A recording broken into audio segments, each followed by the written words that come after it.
So I want to tell a little story about the Kiefer family. I'm here in Coeur d'Alene, Idaho, which is about 10-15 miles away from Rathdrum, where my dad and my grandma and grandpa grew up.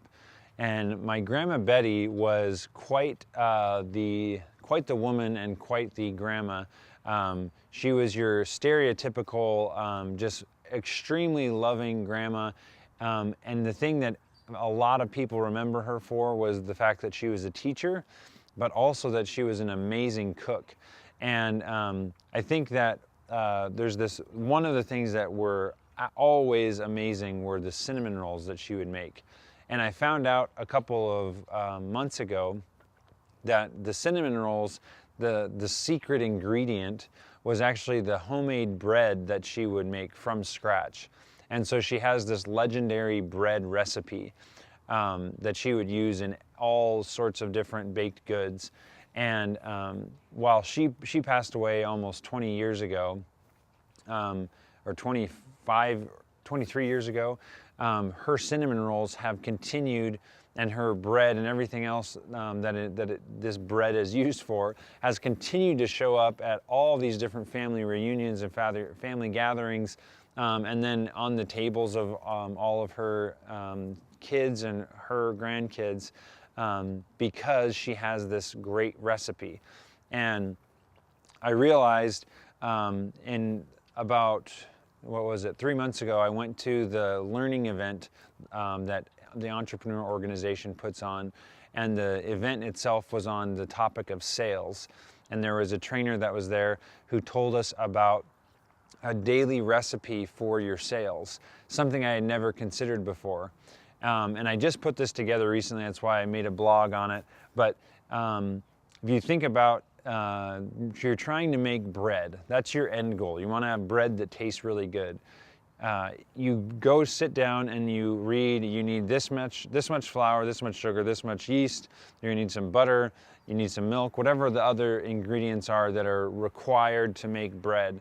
And then you're going to start putting all of it together, mix it up, and then you have to actually take that and let it bake for a while to come to, you have to let it rise first, and then you have to let it become the substance or the thing it is that you're desiring.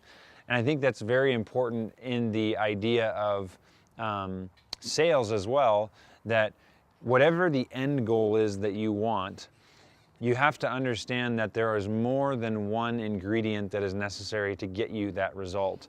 And that's where the different ideas of push and pull sales tactics come together. But you have to start planning out a daily or weekly recipe that you're going to do every day. So maybe there's a couple cold calls, maybe there's some follow-ups, but you're going to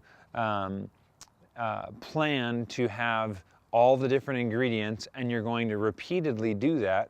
And the way I like to think about it is, if 10 cold calls, 10 follow-ups, 3 videos, or creating content, and 2 speaking engagements generate 5 clients for you, keep in mind that there's going to be a period of time between doing those activities and actually getting the valuable part, which is those 5 clients. And that's kind of the baking period of the bread. When you're mixing all the ingredients together, there's a lot of work that's involved initially in putting the recipe together. But then after you put the recipe together, you stick it in the oven and you have to wait for 20-30 minutes. And it's the same exact thing in sales. You're going to be going through and doing all these different steps that are required initially when you're mixing all the dough together and you're making all these calls and have these meetings and follow-ups and everything.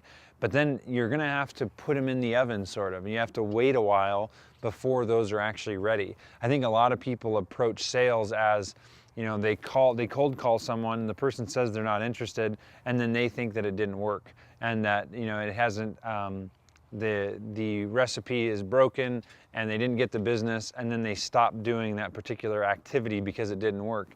But realize that that's just the step one. Then there's going to be follow-up calls with that same person, and then you're continuing going to send them valuable information, and ultimately you'll reach a point where you're providing them something or providing them enough value that they end up signing up or paying you for your service or goods or whatever it is. But keep in mind that just like baking bread, you have to do a lot of work up front, and then you're going to have to continue to check on it and nurture that as it's growing to ultimately the place where you can reap the benefits of all that time that you put into it. But I think it was a cool analogy. Making bread, the bread that my grandma Betty Kiefer made, is something that is becoming a great analogy for myself and understanding how I can continue to grow our business here at SkEye through a daily recipe that involves various sales and marketing tactics.